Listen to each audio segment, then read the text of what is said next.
¿Alguna vez te has preguntado por qué algunas casas están llenas de paz, mientras que otras parecen estar sumidas en el caos? La respuesta no está en la decoración ni en la ubicación, sino en la presencia de Dios dentro del hogar. En Proverbios 3:33 leemos: la maldición de Jehová está en la casa del impío, pero bendecirá la morada de los justos. Este versículo nos revela que el estado espiritual de una casa afecta directamente la vida de quienes habitan en ella. Hoy exploraremos cómo puedes bendecir tu hogar de manera espiritual y transformar tu vida por completo. Descubrirás principios bíblicos que traerán protección, armonía y la manifestación del poder de Dios en cada rincón de tu casa. Si anhelas un cambio inmediato en tu vida, quédate con nosotros, porque lo que estás a punto de aprender podría ser la llave que abra las puertas de la bendición sobre ti y tu familia. Desde el principio de los tiempos, Dios ha mostrado su deseo de habitar entre su pueblo. No es casualidad que en las Escrituras encontremos constantes referencias a su presencia manifestándose en lugares específicos: el tabernáculo en el desierto, el templo en Jerusalén, el aposento alto donde descendió el Espíritu Santo. Pero más allá de estructuras físicas, la voluntad de Dios siempre ha sido morar en los corazones y en los hogares de aquellos que le buscan. Sin embargo, muchas personas pasan por alto un principio espiritual fundamental. El ambiente de tu casa puede atraer la bendición de Dios o convertirse en un lugar donde las fuerzas del enemigo operan sin restricciones. En la Biblia encontramos un ejemplo poderoso en la casa de Obed-Edom. En 2 Samuel 6:11 se nos dice que el arca del pacto permaneció en su casa por 3 meses, y durante ese tiempo Jehová bendijo a Obed-Edom y a toda su casa. La presencia de Dios en su hogar trajo prosperidad, paz y protección. Pero esta bendición no fue un accidente ni un privilegio exclusivo para unos pocos. Dios sigue buscando hogares donde pueda habitar, familias dispuestas a abrirle la puerta para que su gloria se manifieste en cada rincón. Lo que muchos desconocen es que el ambiente espiritual de una casa no es determinado únicamente por la fe individual de quienes la habitan, sino por la forma en que el hogar ha sido consagrado. La consagración de un hogar no es un simple acto simbólico, sino una declaración de autoridad en el mundo espiritual. Cuando Jesús entró en la casa de Zaqueo, un hombre marcado por la codicia y la deshonestidad, algo extraordinario sucedió. Su sola presencia provocó un cambio inmediato. Lucas 19:9 relata las palabras de Jesús: hoy ha llegado la salvación a esta casa. La visita del Salvador no solo transformó a Zaqueo, sino que afectó su hogar, su familia, sus bienes y su forma de vida. Esto nos muestra que cuando Jesús entra en una casa, nada puede permanecer igual. Sin embargo, Él no entra por la fuerza. Es necesario invitarlo, darle la bienvenida y, sobre todo, establecer su señorío en cada espacio. Muchos hogares están llenos de tensiones, discusiones constantes, enfermedades inexplicables o ciclos repetitivos de fracaso.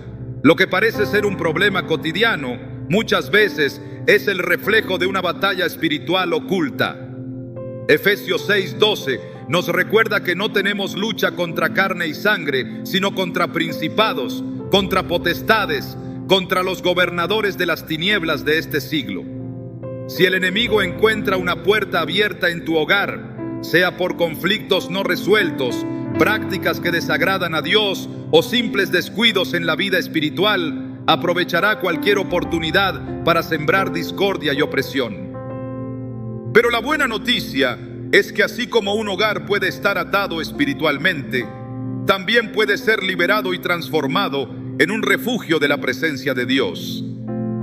La Biblia nos da herramientas concretas para consagrar una casa y hacerla un lugar de bendición. En el libro de Éxodo, cuando Dios estaba a punto de liberar a su pueblo de Egipto, ordenó a cada familia marcar los dinteles de sus casas con la sangre del Cordero Pascual.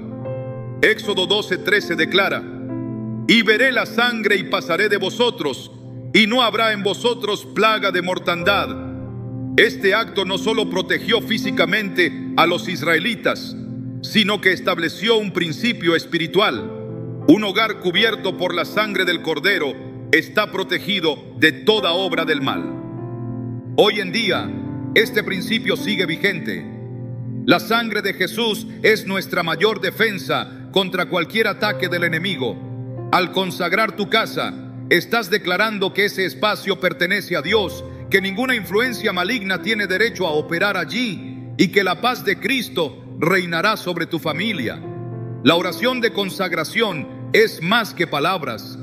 Es una proclamación de autoridad.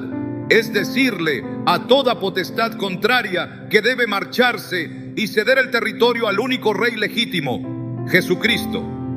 Pero la consagración de una casa no es un evento único, sino un estilo de vida. En muchas ocasiones, las personas oran sobre su hogar una vez y luego continúan con sus hábitos de siempre, sin darse cuenta de que cada día es una oportunidad para reforzar el dominio de Dios en su casa o permitir que el enemigo recupere terreno. Josué comprendió esta verdad cuando declaró con firmeza: pero yo y mi casa serviremos a Jehová. Josué 24:15. Él entendía que su hogar debía ser un altar continuo de adoración, un lugar donde Dios tuviera el primer lugar en cada decisión, conversación y práctica diaria. Hay quienes han experimentado cambios inmediatos después de consagrar su hogar al Señor. Testimonios de personas que tras años de conflictos familiares comenzaron a ver restauración en sus relaciones. Otros que, después de años de pesadillas o manifestaciones espirituales en su casa, encontraron paz al dedicar su hogar a Dios. Algunos que enfrentaban dificultades financieras sin explicación, comenzaron a ver provisión después de establecer principios espirituales en su hogar. La presencia de Dios no es un concepto abstracto, es una realidad tangible que puede transformar por completo la atmósfera de un lugar. Cuando un hogar es verdaderamente consagrado, hay señales inconfundibles. La paz se hace evidente. La unidad familiar se fortalece, la provisión fluye de manera sobrenatural y los ataques del enemigo pierden poder. Esto no significa que nunca habrá desafíos, pero la diferencia es que en una casa donde Dios reina, los problemas no tienen la última palabra. Filipenses 4:7 lo expresa de esta manera: la paz de Dios, que sobrepasa todo entendimiento, guardará vuestros corazones y vuestros pensamientos en Cristo Jesús. No importa cuánto tiempo hayas vivido en un lugar sin haberlo consagrado, nunca es tarde para hacerlo. La invitación de Dios sigue en pie. Clama a mí y yo te responderé. Jeremías 33:3. Si decides tomar acción hoy, si decides abrir las puertas de tu hogar a su presencia y establecer su autoridad en cada espacio, estarás dando el primer paso hacia una transformación profunda e irreversible. La pregunta es: ¿estás dispuesto a hacer de tu hogar un santuario donde la gloria de Dios habite? Porque cuando un hogar es bendecido de esta manera espiritual, la vida de quienes lo habitan cambia de manera inmediata. Lo que antes era caos se convierte en orden. Lo que antes era preocupación se transforma en confianza. Lo que antes era un simple lugar para dormir se convierte en un refugio de paz, gozo y comunión con el Creador. La presencia de Dios hace la diferencia y hoy tienes la oportunidad de experimentarlo en tu propia casa.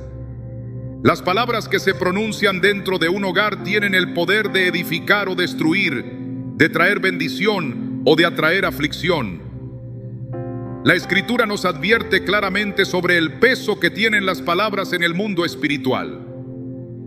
En Proverbios 18:21 se declara que la muerte y la vida están en poder de la lengua, lo que significa que lo que se dice en un hogar no es irrelevante ni inofensivo. Cada palabra pronunciada puede abrir una puerta al reino de Dios o dar acceso a las tinieblas. A lo largo de la Biblia se encuentran ejemplos de cómo las palabras determinaron el destino de familias enteras.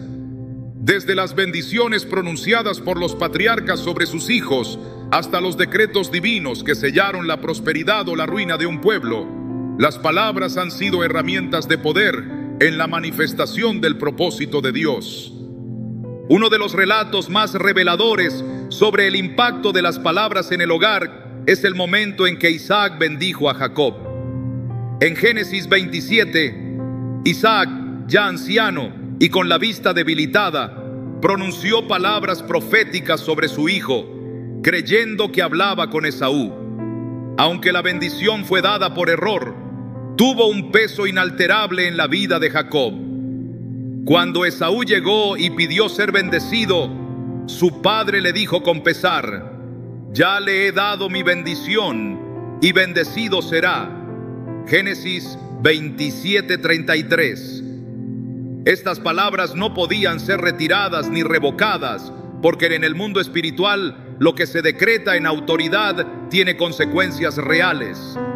Si las palabras de un padre sobre su hijo tuvieron el poder de marcar su destino, ¿cuánto más afectan las palabras que se pronuncian constantemente dentro de un hogar? La maldición y la bendición no son simples conceptos simbólicos. En la Biblia, la maldición era vista como una consecuencia directa de apartarse de la voluntad de Dios, mientras que la bendición era el resultado de vivir en alineación con su propósito. En Deuteronomio 28, Dios establece una lista detallada de bendiciones para quienes obedecen su voz y otra lista de maldiciones para quienes se alejan de su instrucción. Entre las bendiciones se encuentra la promesa de paz en el hogar, de protección contra el enemigo y de provisión abundante. Entre las maldiciones se mencionan la discordia, la escasez y la falta de dirección. Cuando en un hogar se pronuncian constantemente palabras de queja, desesperanza, enojo o incredulidad, se están estableciendo condiciones que permiten que las tinieblas tengan acceso. Jesús enseñó que lo que sale de la boca proviene del corazón y que esto es lo que contamina al hombre. En Mateo 12, 36, 37, advierte que en el día del juicio los hombres darán cuenta de toda palabra ociosa que hayan hablado y que por sus palabras serán justificados o condenados. Esto deja en claro que las palabras no son meras expresiones sin importancia, sino que tienen un peso eterno. Dentro de un hogar, cada conversación, cada declaración y cada afirmación está sembrando algo en el ambiente espiritual. Si en una casa se repiten constantemente frases como siempre nos falta dinero, nunca nos va bien, todo es un desastre, lo que se está haciendo es establecer un ambiente de escasez, fracaso y caos. En la Biblia, cuando Dios quería transformar la realidad de alguien, muchas veces comenzaba por cambiar su manera de hablar. A Abraham le cambió el nombre de Abram, que significaba padre enaltecido, a Abraham, que significa padre de multitudes, para que cada vez que alguien lo llamara, estuviera pronunciando una palabra profética sobre su vida. A Gedeón, quien se veía a sí mismo como el menor de su casa y sin fuerza para liderar, Dios le llamó varón esforzado y valiente. Jueces 6:12, declarando sobre él una verdad espiritual que aún no se manifestaba en lo natural. Este principio sigue siendo válido. Lo que se declara en un hogar tiene el poder de alinear a una familia con el propósito de Dios o de alejarla de su voluntad. Uno de los mandatos más insistentes en la Escritura es la instrucción de hablar palabras de bendición. En Números 6, 24, 26, Dios ordena a Moisés que instruya a Aarón y a sus hijos sobre cómo bendecir al pueblo de Israel. Estas palabras fueron establecidas como una proclamación continua de protección, favor y paz. En el Nuevo Testamento, Santiago enfatiza la necesidad de controlar la lengua, comparándola con un timón que dirige toda la embarcación. Santiago 3:10 advierte que de una misma boca proceden bendición y maldición, y hace un llamado a que esto no sea así entre los hijos de Dios. Cuando Jesús sanó a los enfermos, resucitó a los muertos o calmó la tempestad, no lo hizo con rituales complicados ni largas oraciones, lo hizo con palabras llenas de autoridad. Dijo: levántate y anda al paralítico, y su cuerpo recibió sanidad. Dijo: Lázaro, sal fuera, y el muerto volvió a la vida. Dijo: calla, enmudece a la tormenta, y el mar se calmó. Las palabras de Jesús tenían un impacto inmediato porque estaban en total alineación con la voluntad del Padre. La forma en que se habla dentro de un hogar refleja el nivel de fe y de autoridad espiritual que hay en él. No es posible esperar una transformación en la familia si las palabras que se pronuncian diariamente están cargadas de incredulidad, queja o temor. En lugar de repetir lo que dicta la circunstancia, se debe hablar conforme a lo que dice la palabra de Dios. Si hay escasez, se debe proclamar la promesa de Filipenses 4:19. Mi Dios suplirá todo lo que os falta conforme a sus riquezas en gloria en Cristo Jesús. Si hay conflictos, se debe declarar la paz que sobrepasa todo entendimiento mencionada en Filipenses 4:7. Si hay enfermedad, se debe proclamar la sanidad prometida en Isaías 53:5. Por sus llagas fuimos nosotros curados. En los tiempos bíblicos, los sacerdotes tenían la responsabilidad de interceder por el pueblo y declarar bendición sobre ellos. Hoy en día, cada creyente tiene la autoridad de ser sacerdote en su propio hogar. En 1 Pedro 2:9 se declara que los hijos de Dios son linaje escogido, real sacerdocio, nación santa. Esto significa que cada palabra pronunciada dentro de la casa tiene un impacto espiritual real. Es imposible bendecir un hogar si constantemente se habla en contra de la paz y la armonía que se desea. Un ambiente de bendición no se construye solo con buenas intenciones, sino con la aplicación intencional de principios espirituales. Jesús enseñó que quien escucha su palabra y la pone en práctica es como un hombre prudente que edificó su casa sobre la roca. Y cuando vinieron las lluvias y los vientos, la casa permaneció firme. Sin embargo, quien solo escucha pero no aplica es como el que edificó sobre la arena, y su casa cayó cuando llegaron las tormentas. El enemigo siempre buscará maneras de infiltrar sus mentiras en un hogar, y muchas veces lo hará a través de las palabras que se pronuncian sin meditar en ellas. Es por esto que la Escritura insiste tanto en la importancia de vigilar lo que se dice. Un hogar puede estar rodeado de dificultades externas, pero si en su interior hay palabras de fe, alabanza y esperanza, se convertirá en un refugio donde la presencia de Dios traerá fortaleza y victoria. La atmósfera espiritual de un hogar es moldeada continuamente por lo que se habla en él. Las palabras no desaparecen en el aire sin dejar rastro. Tienen un impacto real en el ambiente espiritual. Un hogar que se mantiene en constante bendición es un hogar donde las palabras están alineadas con la voluntad de Dios, donde cada conversación es una oportunidad para edificar y donde la presencia del Señor se hace evidente en cada rincón. Desde los tiempos antiguos, Dios ha instruido a su pueblo sobre la importancia de mantener la pureza, no solo en el corazón, sino también en los lugares donde habitan. La presencia de objetos que no glorifican a Dios ha sido señalada en la Escritura como una puerta abierta a la opresión espiritual. En Hechos 19:19 se relata que muchos de los que practicaban artes ocultas trajeron sus libros y los quemaron en presencia de todos, mostrando que ciertos objetos pueden ser más que simples pertenencias, pueden ser puntos de contacto con el mundo espiritual. No se trata de superstición ni de exageración, sino de un principio espiritual que se repite en toda la Biblia.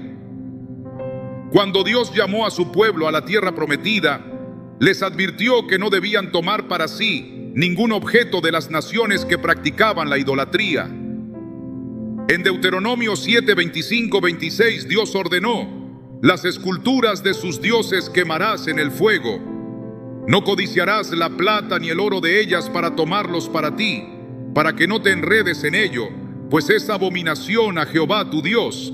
Y no traerás cosa abominable a tu casa, para que no seas anatema. Del todo la aborrecerás y la abominarás porque es anatema.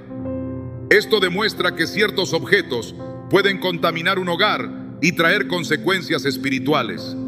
En la historia de Acán, relatada en Josué 7, se muestra cómo una simple posesión mal adquirida puede traer maldición a toda una casa. Dios había ordenado que después de la conquista de Jericó, nada del botín debía ser tomado. Pero Acán desobedeció y escondió entre sus pertenencias un manto babilónico, plata y oro. Cuando el pueblo de Israel sufrió una derrota inexplicable en la batalla contra Jai, Josué buscó la dirección de Dios y recibió una revelación impactante. Había maldición en medio del campamento. Dios dijo en Josué 7:13: levántate, santifica al pueblo y di: santificaos para mañana, porque Jehová, el Dios de Israel, dice así: anatema hay en medio de ti, Israel. No podrás hacer frente a tus enemigos hasta que hayáis quitado el anatema de en medio de vosotros. La consecuencia de este acto no solo afectó a Acán, sino a toda su familia. Esto enseña que lo que entra a un hogar puede determinar su destino espiritual. En el mundo actual, muchas casas están llenas de objetos que no glorifican a Dios. Y aunque parezcan inofensivos, pueden convertirse en un obstáculo para la presencia del Señor. La Biblia enseña que no se puede servir a dos señores, y un hogar donde conviven elementos que deshonran a Dios con una vida de oración y búsqueda espiritual es un hogar dividido. En 1 Corintios 10:21 se advierte: no podéis beber la copa del Señor y la copa de los demonios. No podéis participar de la mesa del Señor y de la mesa de los demonios. Es necesario discernir qué se ha permitido dentro del hogar, qué cosas pueden estar afectando la atmósfera espiritual y qué debe ser eliminado para que la bendición fluya sin interrupciones. Dios ha establecido principios de santificación que no solo aplican al corazón, sino también a los lugares donde se habita. En el templo de Jerusalén, cualquier objeto que no fuera consagrado a Dios no podía permanecer en su interior, porque la presencia del Señor demandaba pureza. En el Nuevo Testamento, Pablo enseña que ahora los creyentes son el templo del Espíritu Santo. 1 Corintios 6:19. Pero este principio también puede aplicarse a los hogares donde residen aquellos que han sido llamados por Dios. Si el cuerpo es un templo, el hogar también debe reflejar un ambiente donde Dios sea bienvenido. En el libro de los Hechos, cuando Pablo llegó a Éfeso, la predicación del Evangelio trajo una gran transformación a la ciudad. Aquellos que habían practicado la magia y otras prácticas ocultas decidieron no solo abandonar esas costumbres, sino destruir cualquier objeto relacionado con ellas. Hechos 19:19 describe cómo muchos de los que habían practicado la magia trajeron los libros y los quemaron delante de todos. No los vendieron ni los regalaron, sino que los destruyeron, mostrando que lo que no glorifica a Dios no debe tener un lugar en la vida del creyente ni en su hogar.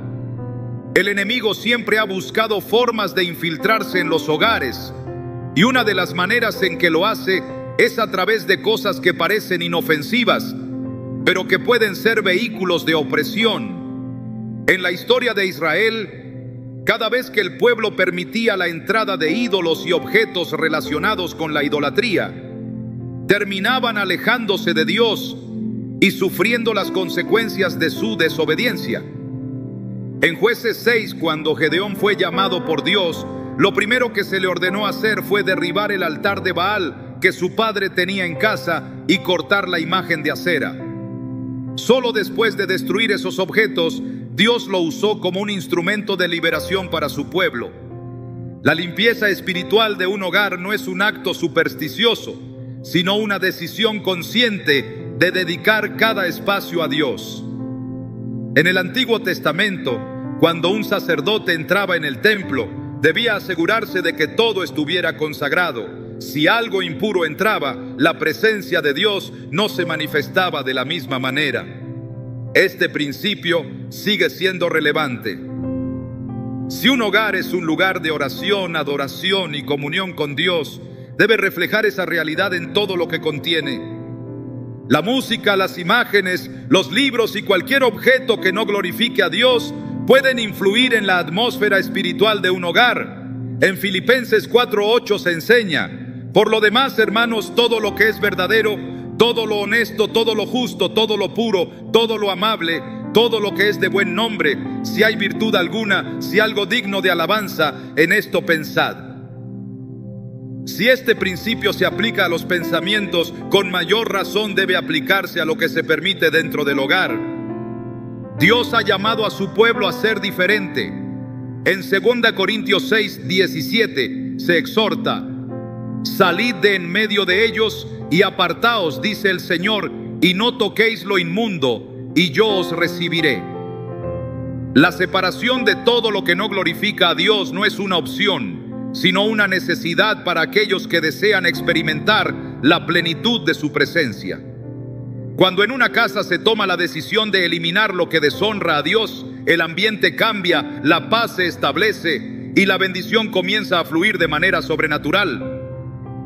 En la historia de Israel, cada vez que el pueblo decidía apartarse de las prácticas paganas y consagrarse nuevamente al Señor, la restauración llegaba de inmediato. En Tezulos Reyes 23, el rey Josías encontró el libro de la ley y al darse cuenta de cuán lejos se había desviado el pueblo, ordenó destruir todos los ídolos y altares dedicados a dioses falsos. Como resultado, Dios trajo un avivamiento a la nación. Este mismo principio puede aplicarse hoy. Cuando un hogar decide apartarse de todo lo que contamina y dedicarse por completo a Dios, se convierte en un lugar donde su presencia se manifiesta de manera tangible. La limpieza espiritual de un hogar es un acto de obediencia y de fe. No se trata solo de deshacerse de objetos, sino de establecer un ambiente donde Dios sea el centro y donde nada impida la manifestación de su gloria. La Escritura es clara en cuanto a la importancia de apartarse de lo que no edifica. Un hogar alineado con la voluntad de Dios es un hogar donde la presencia del Señor es palpable, donde la paz es evidente y donde las bendiciones fluyen sin impedimentos. La presencia de Dios transforma los ambientes y cambia realidades.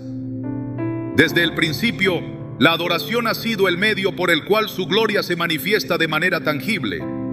La Escritura está llena de relatos en los que la alabanza abrió los cielos, desató victorias y derribó fortalezas.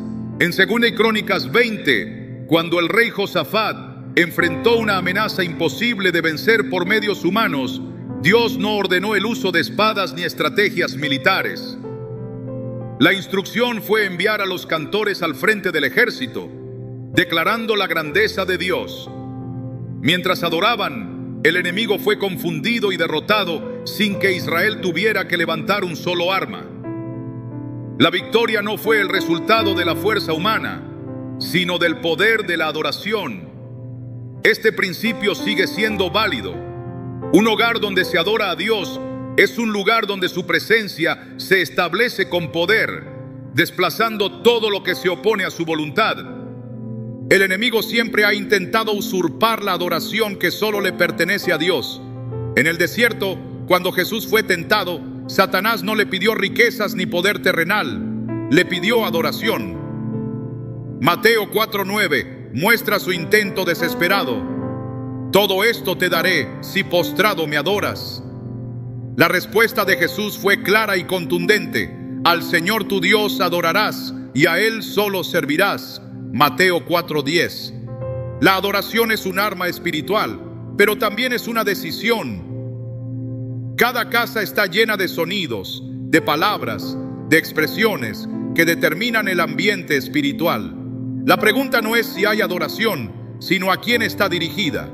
Cuando la alabanza llena un hogar, se abre un espacio donde Dios se mueve, trayendo sanidad, restauración y paz. En la historia de Saúl, cuando un espíritu maligno lo atormentaba, no fueron estrategias humanas las que le dieron alivio.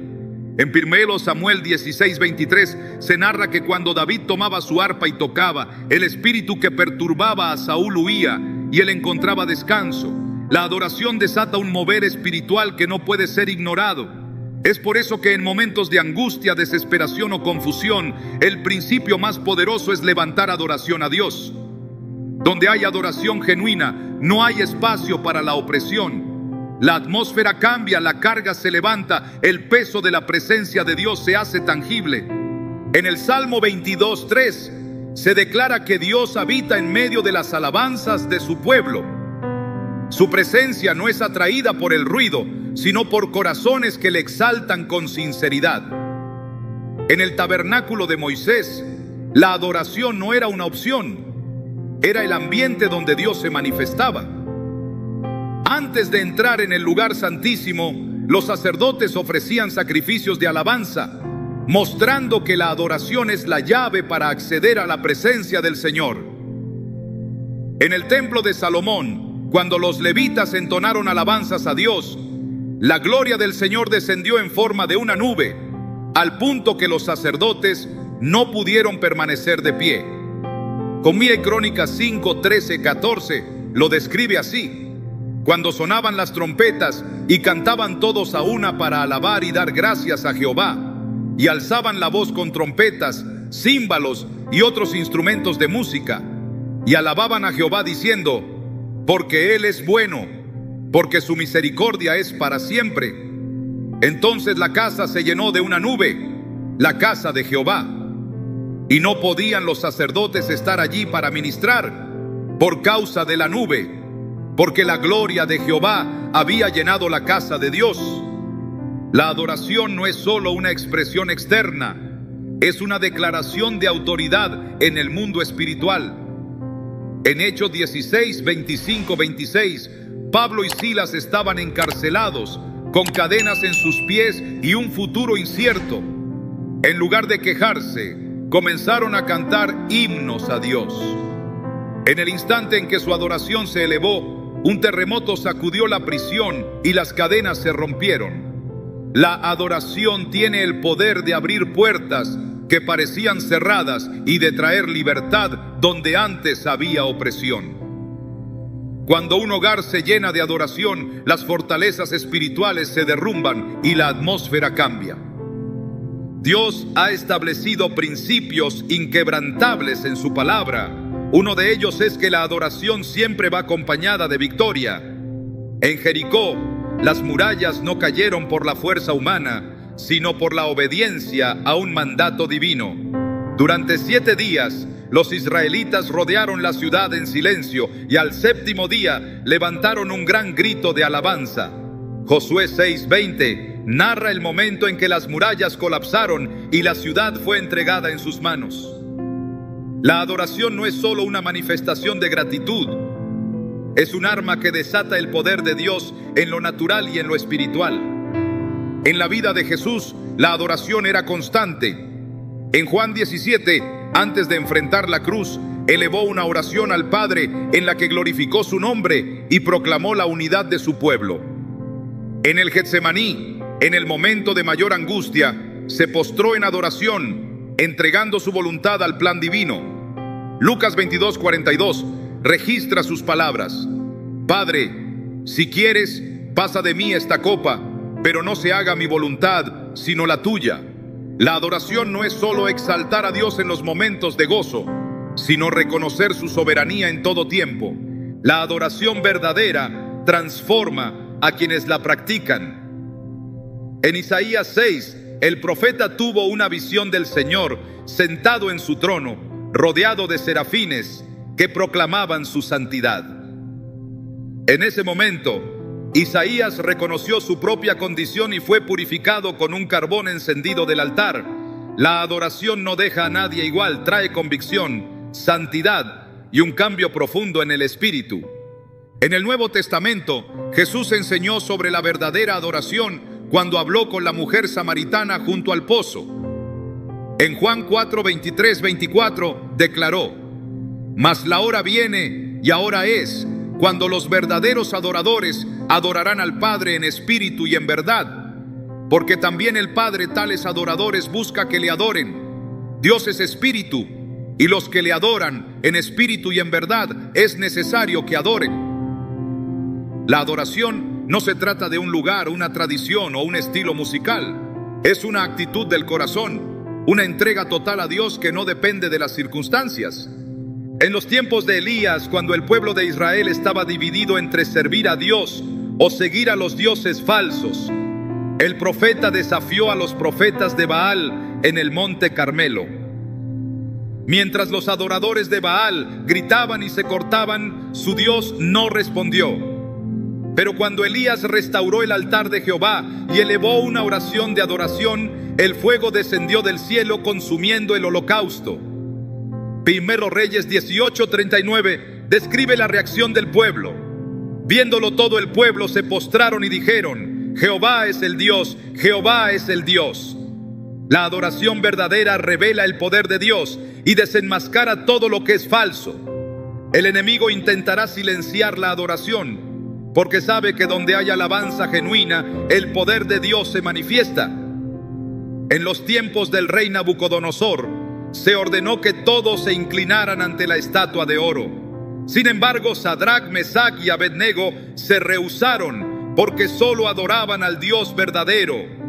Fueron lanzados al horno de fuego, pero en medio de las llamas la presencia de Dios se hizo visible. Daniel 3:25 relata que Nabucodonosor vio a un cuarto hombre en el horno, semejante a un hijo de los dioses. La adoración inquebrantable trae el respaldo del cielo y testifica del poder de Dios. En Apocalipsis, la adoración es el sonido que llena el cielo. Día y noche, los seres vivientes proclaman: Santo, santo, santo es el Señor Dios Todopoderoso. Apocalipsis 4:8. La adoración es eterna, no termina con esta vida, sino que es el lenguaje del cielo. Cuando un hogar se llena de alabanza, se alinea con el propósito divino y se convierte en un reflejo del reino de Dios en la tierra. La atmósfera espiritual de un hogar no solo está determinada por lo que ocurre en su interior, sino también por las personas que entran en él. La Escritura es clara al advertir sobre las influencias que pueden afectar la vida de los creyentes, y el hogar no es la excepción. En 1 Corintios 15:33 se declara: no erréis, las malas conversaciones corrompen las buenas costumbres. Este principio no se limita a las palabras que se escuchan, sino a la presencia misma de quienes traen consigo una carga espiritual que puede alterar la paz de una casa. Desde tiempos antiguos, Dios ha instruido a su pueblo sobre la importancia de discernir con quién se comparte la intimidad del hogar. En el relato de la Pascua, cuando Dios estaba por liberar a Israel de Egipto, dio instrucciones precisas sobre cómo proteger a cada familia de la plaga que vendría sobre la tierra. En Éxodo 12:22-23, ordenó que la sangre del cordero se colocara en los dinteles de las casas y que nadie saliera de su hogar hasta que hubiera pasado la destrucción. La seguridad no solo dependía de la marca en la puerta, sino de la obediencia de cada familia en mantenerse dentro. Este acto simboliza la separación del pueblo de Dios de todo aquello que traía juicio y muerte.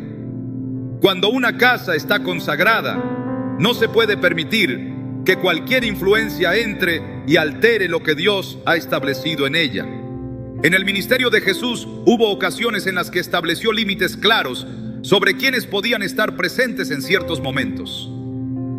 En Marcos 5, cuando llegó a la casa de Jairo para resucitar a su hija, permitió que solo Pedro, Jacobo y Juan entraran con él junto con los padres de la niña.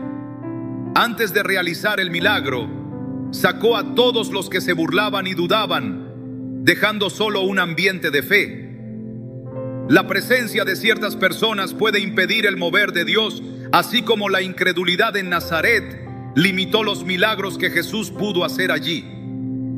En el Antiguo Testamento, cuando Eliseo fue hospedado por la tsunamita, su habitación fue preparada con un lecho, una mesa, una silla y un candelero. Elementos que simbolizan descanso, dirección, autoridad y luz. 2 Reyes 4:10 muestra cómo la mujer discernió que la presencia del profeta traería bendición a su casa. No todos los que entran a un hogar aportan paz. Algunos traen consigo cargas espirituales que pueden alterar la armonía de la casa. Cuando los israelitas fueron llevados a Babilonia, Dios les advirtió que no adoptaran las costumbres de aquella tierra, sino que se mantuvieran firmes en su identidad. Daniel y sus amigos entendieron este principio y decidieron no contaminarse con lo que se les ofrecía. En la parábola del trigo y la cizaña, Jesús explicó que el enemigo siembra cizaña en medio del campo cuando los siervos están dormidos. Mateo 13:25 dice: pero mientras dormían los hombres, vino su enemigo y sembró cizaña entre el trigo y se fue. La cizaña no era evidente al principio, sino que crecía junto con el trigo hasta que llegó el momento de la cosecha. De la misma manera, las influencias negativas en un hogar no siempre se perciben de inmediato, pero con el tiempo sus efectos se hacen evidentes. Las relaciones que se permiten dentro de una casa pueden traer crecimiento y edificación, o pueden sembrar discordia y confusión. En Génesis, cuando los ángeles visitaron Sodoma, Lot los recibió en su casa y los protegió de la maldad que dominaba la ciudad. Génesis 19:3 muestra cómo insistió en que entraran bajo su techo, reconociendo que su presencia traía algo diferente a la atmósfera de aquella tierra corrupta. Pero cuando los hombres de la ciudad intentaron irrumpir en su hogar, quedó en evidencia que había una oposición espiritual contra lo que representaban esos visitantes. Un hogar consagrado no solo debe abrir sus puertas a lo que es de Dios, sino cerrar el acceso a aquello que busca contaminarlo. En el Nuevo Testamento, Jesús envió a sus discípulos a predicar y les dio una instrucción específica sobre los hogares que los recibieran. En Mateo 10:12-14 dijo: cuando entréis en la casa, saludadla, y si la casa fuere digna, vuestra paz vendrá sobre ella, mas si no fuere digna, vuestra paz se volverá a vosotros. Y si alguno no os recibiere ni oyere vuestras palabras, salid de aquella casa y sacudid el polvo de vuestros pies. Esto demuestra que un hogar puede aceptar o rechazar la paz de Dios, y que la presencia de ciertas personas puede atraer bendición o alejarla. En Hechos 16, cuando el carcelero de Filipos recibió a Pablo y Silas en su casa, después de que Dios abriera las puertas de la prisión, la presencia de estos hombres de Dios trajo salvación a toda su familia. Hechos 16:31 declara: cree en el Señor Jesucristo y serás salvo, tú y tu casa. La compañía que se permite dentro de un hogar puede determinar su destino espiritual. En contraste, en Hechos 5, cuando Ananías y Zafira mintieron al Espíritu Santo, la consecuencia de su pecado no solo afectó a cada uno de ellos individualmente, sino a toda su casa. La hospitalidad es un principio bíblico, pero también lo es la prudencia espiritual. En 2 Juan 1:10-11 se advierte: si alguno viene a vosotros y no trae esta doctrina, no lo recibáis en casa, ni le digáis bienvenido, porque el que le dice bienvenido participa en sus malas obras. Esto no significa rechazar a quienes necesitan escuchar el evangelio, sino discernir qué tipo de influencia se está permitiendo dentro del hogar. En los tiempos de Josué, cuando Israel conquistó la tierra prometida, la única casa que fue preservada en Jericó fue la de Rahab, porque ella acogió a los espías y los protegió. Josué 6:25 dice: mas Josué salvó la vida de Rahab la ramera y a la casa de su padre y a todo lo que ella tenía, y habitó ella entre los israelitas hasta hoy. La decisión de quién entra en un hogar puede marcar la diferencia entre preservación y destrucción.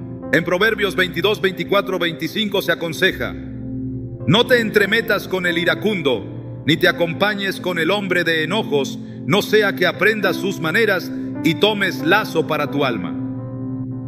La influencia de aquellos con quienes se comparte el espacio del hogar puede alterar la forma de pensar, de hablar y de actuar. En la historia de Nabal y Abigail, la actitud de Nabal atrajo peligro sobre su casa. pero la prudencia de Abigail la salvó. 1 Samuel 25:3 describe a Nabal como hombre de dura cerviz y de malas obras, mientras que Abigail era mujer de buen entendimiento. La diferencia entre ambos no solo afectó sus vidas individuales, sino el destino de toda su casa. La protección espiritual de un hogar no solo implica oración y consagración, sino también sabiduría en las relaciones que se cultivan y en las personas que se reciben dentro de la casa. En el Salmo 101:7 se declara: no habitará dentro de mi casa el que hace fraude. El que habla mentiras no se afirmará delante de mis ojos.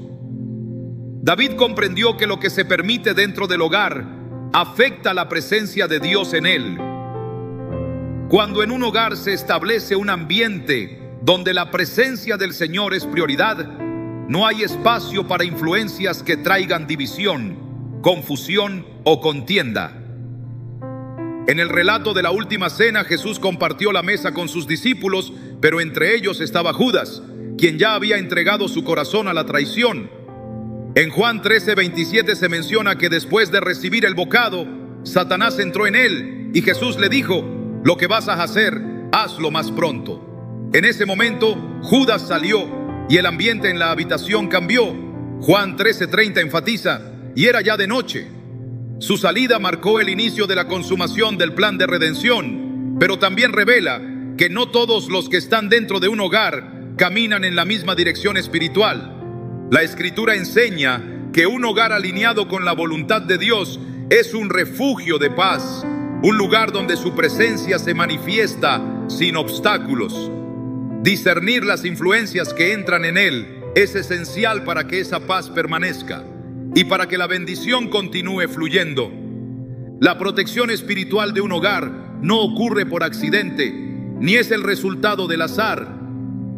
En el mundo espiritual, todo lo que no está cubierto por la autoridad de Dios queda expuesto a la influencia del enemigo.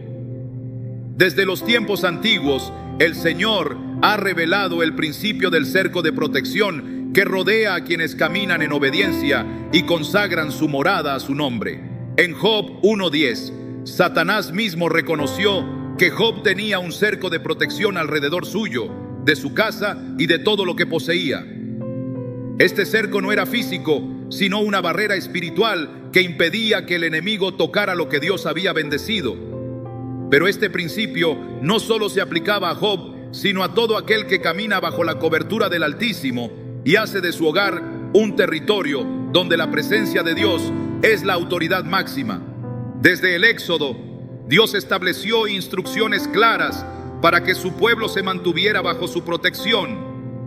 Antes de la última plaga que cayó sobre Egipto, Dios ordenó que la sangre del Cordero Pascual fuera aplicada en los dinteles de las puertas.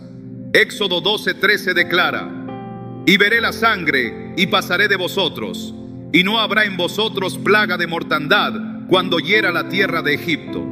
El juicio pasó sobre todo Egipto, pero la casa de aquellos que estaban bajo la señal de la sangre permaneció segura.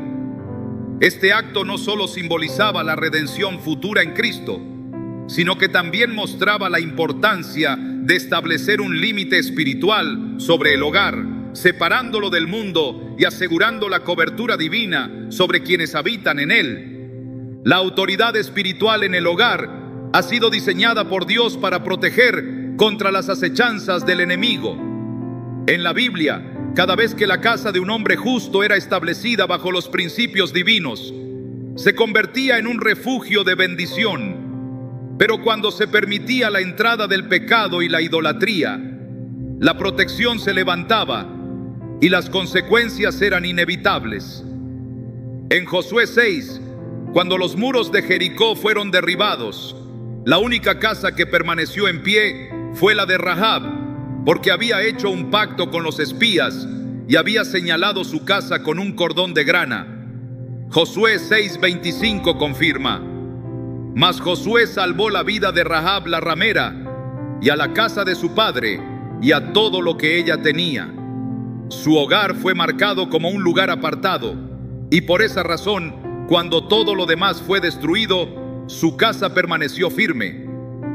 En los tiempos de David, cuando transportaban el arca del pacto, la casa de Obed-edom fue bendecida durante el tiempo que el arca permaneció en ella. Samuel 6:11 relata: y estuvo el arca de Jehová en casa de Obed-edom geteo 3 meses, y bendijo Jehová a Obed-edom y a toda su casa. La presencia de Dios trajo prosperidad y paz, y este principio sigue vigente. Un hogar que se llena de la presencia de Dios, que es consagrado en oración y en el conocimiento de su palabra, es un hogar donde el enemigo no puede tomar terreno. Pero esta protección no es automática ni se mantiene por inercia. Requiere intencionalidad, vigilancia espiritual y una vida de obediencia. El enemigo busca constantemente acceso a los hogares de los creyentes. En 1 Pedro 5:8 se advierte: sed sobrios y velad, porque vuestro adversario el diablo, como león rugiente, anda alrededor buscando a quien devorar. La vigilancia espiritual es esencial para que el cerco de protección no sea quebrantado. En Nehemías 4, cuando el pueblo estaba reconstruyendo los muros de Jerusalén, sus enemigos intentaron interrumpir la obra. La respuesta de Nehemías no fue solo continuar con la construcción, sino establecer vigilancia día y noche. Nehemías 4:9 dice: entonces oramos a nuestro Dios, y por causa de ellos pusimos guarda contra ellos de día y de noche. Esto muestra que la oración y la acción van de la mano en la protección espiritual de un hogar. El principio del cerco espiritual también se observa en la vida de Daniel. Aunque fue llevado cautivo a Babilonia, nunca permitió que su entorno afectara su relación con Dios. Su disciplina en la oración y su fidelidad a los mandamientos del Señor hicieron que su vida estuviera rodeada de una protección sobrenatural. Cuando fue lanzado al foso de los leones, la Escritura declara que Dios cerró la boca de los leones y lo preservó con vida.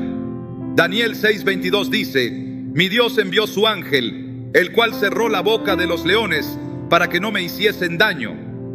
Su protección no dependió de circunstancias externas, sino de la cobertura divina que lo rodeaba.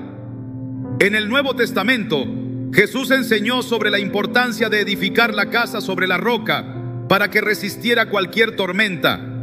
En Mateo 7:24-25 declaró: cualquiera pues que me oye estas palabras y las hace, le compararé a un hombre prudente que edificó su casa sobre la roca. Descendió lluvia y vinieron ríos y soplaron vientos y golpearon contra aquella casa, y no cayó, porque estaba fundada sobre la roca.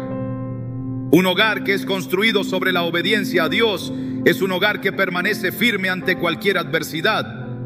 La oración tiene un papel fundamental en la protección de una casa. En Hechos 12, cuando Pedro estaba en la cárcel, la iglesia se reunió en una casa para interceder por él. Mientras oraban, un ángel fue enviado para liberarlo de sus cadenas. Hechos 12:5 dice: así que Pedro estaba custodiado en la cárcel, pero la iglesia hacía sin cesar oración a Dios por él. La intercesión tiene el poder de romper ataduras y traer liberación, no solo a personas, sino a hogares enteros. Dios ha dado principios espirituales para establecer la protección en el hogar. En el Salmo 91 se describe la seguridad que hay en habitar bajo la sombra del Altísimo. Versículos como el 10 declaran: no te sobrevendrá mal, ni plaga tocará tu morada. Este pasaje es una promesa para aquellos que han hecho del Señor su refugio y han establecido su hogar bajo su autoridad. La consagración diaria del hogar es esencial para mantener el cerco de protección intacto. En Éxodo 40, cuando Moisés terminó de levantar el tabernáculo, lo ungió y lo santificó, estableciendo que era un lugar apartado para Dios. De la misma manera, un hogar debe ser ungido con la palabra, la oración y la adoración, asegurando que cada espacio esté lleno de la presencia del Señor. Cuando el enemigo intentó destruir la casa de los discípulos en Hechos 2, la llenaron con el fuego del Espíritu Santo en Pentecostés, y a partir de ese momento se convirtió en un lugar de avivamiento. En Apocalipsis 3:20 Jesús declara: he aquí, yo estoy a la puerta y llamo. Si alguno oye mi voz y abre la puerta, entraré a él y cenaré con él y él conmigo. La presencia de Dios en un hogar no es impuesta, es invitada. Cuando se abre la puerta a su presencia, se establece una cobertura que el enemigo no puede penetrar. Los muros espirituales deben mantenerse en pie.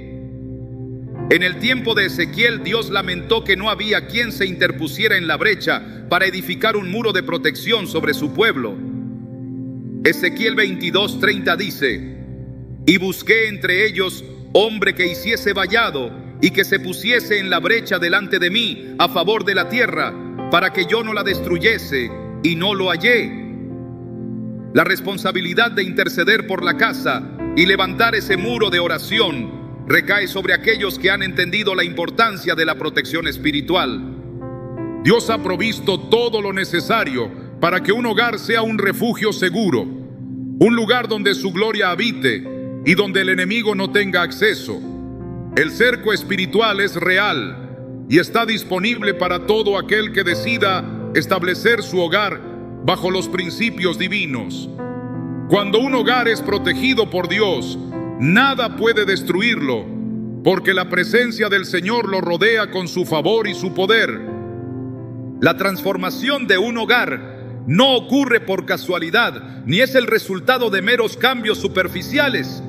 En el reino espiritual, todo lugar puede convertirse en un territorio donde la presencia de Dios se manifieste con poder, pero también puede ser un espacio donde las tinieblas encuentren cabida si no se establecen principios firmes. La Biblia revela que el hogar no es solo una estructura física, sino un punto de conexión entre lo celestial y lo terrenal. Desde el principio, Dios ha deseado habitar en medio de su pueblo, y cada casa tiene el potencial de convertirse en un altar donde su gloria se revele de manera tangible. La Escritura nos muestra que Dios siempre ha señalado lugares específicos donde su presencia se manifiesta con mayor intensidad. Cuando Jacob tuvo un encuentro con el Señor en Betel, despertó con una revelación impactante. Génesis 28, 16, 17 narra su reacción. Ciertamente Jehová está en este lugar, y yo no lo sabía. Y tuvo miedo y dijo: cuán terrible es este lugar. No es otra cosa que casa de Dios y puerta del cielo. Lo que Jacob experimentó en aquel sitio no fue solo un momento pasajero, sino la revelación de que un territorio podía convertirse en un punto de acceso a la realidad divina. Si esto fue cierto en aquel tiempo, ¿cuánto más lo es en la actualidad cuando un hogar es entregado completamente al Señor? Dios no necesita un templo físico para manifestarse, pero sí busca espacios donde su presencia sea bienvenida. En el desierto ordenó la construcción del tabernáculo para habitar en medio de su pueblo, y más adelante permitió la edificación del templo en Jerusalén. Sin embargo, en el Nuevo Testamento, Jesús reveló que la verdadera adoración no está limitada a un lugar específico. En Juan 4, 21, 23, dijo a la mujer samaritana: mujer, créeme, que la hora viene cuando ni en este monte ni en Jerusalén adoraréis al Padre, mas la hora viene, y ahora es, cuando los verdaderos adoradores adorarán al Padre en espíritu y en verdad. Esta declaración dejó claro que cada casa puede convertirse en un santuario donde la gloria de Dios se manifieste con la misma intensidad que en los templos de la antigüedad. Los hogares que han sido consagrados a Dios reflejan su reino en la tierra. En Hechos 2, cuando los discípulos fueron llenos del Espíritu Santo en el aposento alto, su casa se convirtió en el epicentro del avivamiento que transformó la historia. No fue un templo ni un palacio lo que Dios escogió como escenario de su derramamiento, sino una habitación donde sus hijos estaban reunidos en unidad.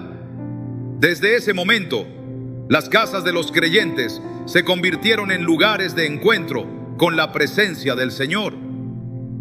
Hechos 5:42 confirma que todos los días, en el templo y por las casas, no cesaban de enseñar y predicar a Jesucristo.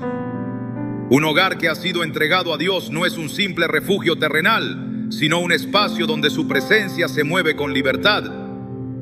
Cuando Jesús llegó a la casa de Zaqueo, no solo visitó un lugar físico, sino que trajo restauración a su vida y a toda su familia. En Lucas 19:9 declaró: hoy ha venido la salvación a esta casa. Esto demuestra que cuando la presencia de Dios entra en un hogar, todo cambia de manera irreversible.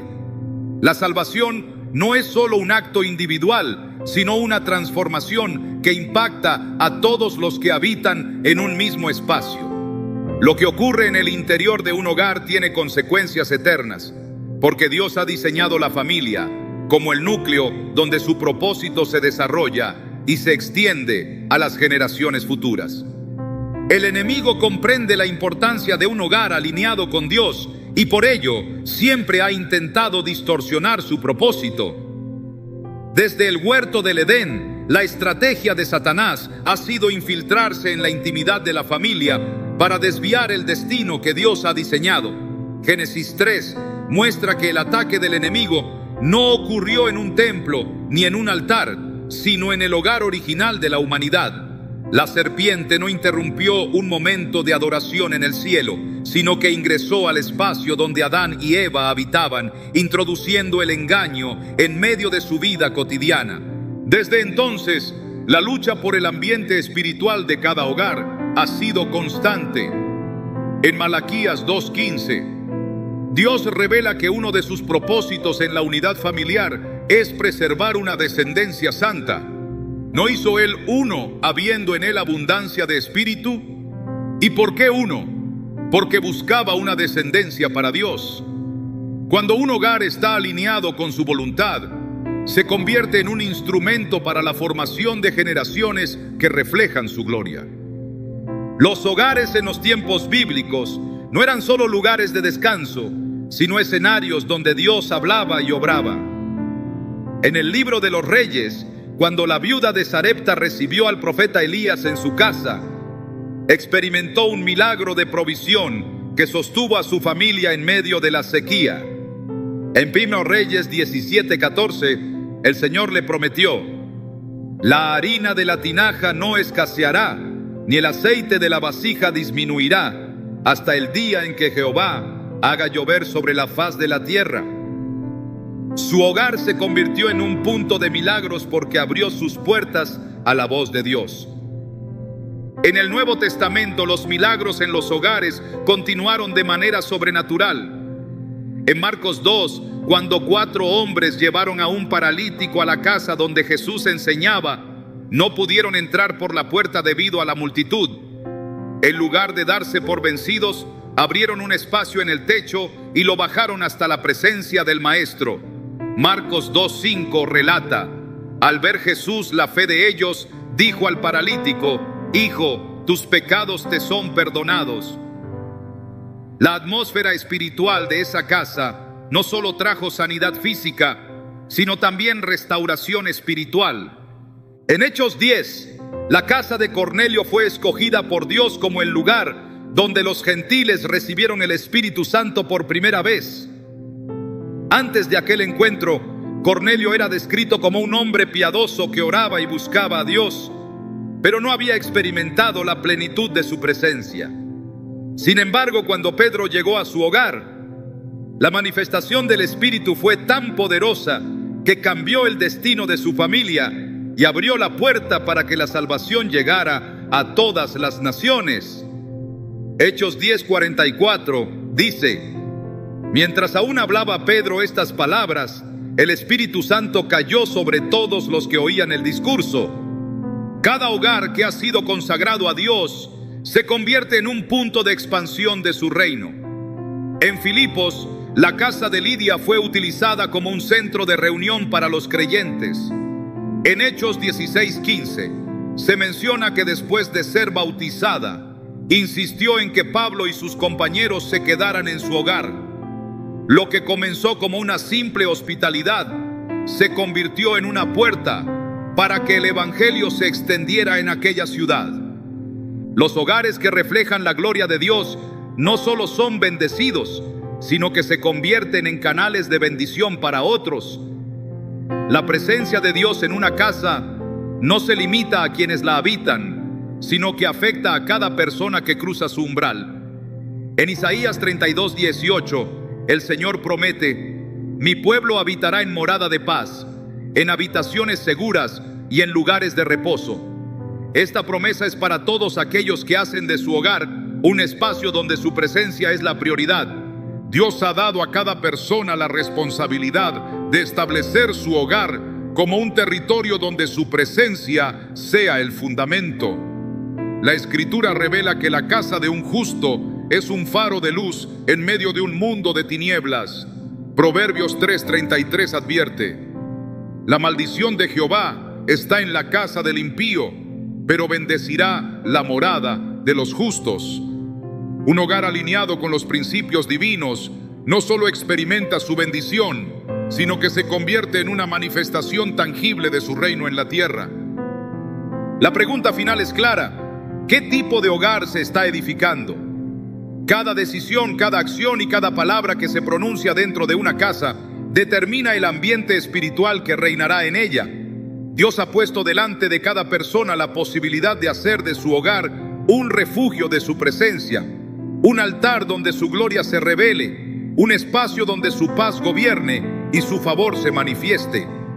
Aquellos que toman la decisión de bendecir su casa de manera espiritual verán cómo su vida cambia de manera inmediata, porque la presencia de Dios no solo transforma corazones, sino que establece su reino en cada lugar donde es bienvenido.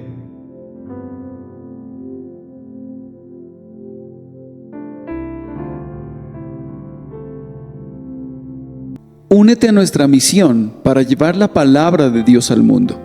En Romanos 10, del 14 al 15, la Biblia nos recuerda: ¿cómo pues invocarán a aquel en el cual no han creído? ¿Y cómo creerán en aquel de quien no han oído? ¿Y cómo oirán sin haber quien les predique? Estamos comprometidos a difundir los poderosos mensajes del evangelista Billy Graham para que más corazones sean alcanzados por el Evangelio y transformados por el amor de Cristo. Suscríbete hoy y sé parte de esta comunidad que comparte la esperanza y la verdad de Dios con un mundo que lo necesita desesperadamente. Juntos podemos impactar vidas y llevar el mensaje de salvación a más personas. Tu apoyo no solo ayuda a que estos sermones lleguen más lejos, sino que también te hace parte de una familia que ora, crece y se edifica espiritualmente. Haz clic en suscribirse y comparte esta bendición con otros. Juntos llevaremos la luz de Cristo a las naciones.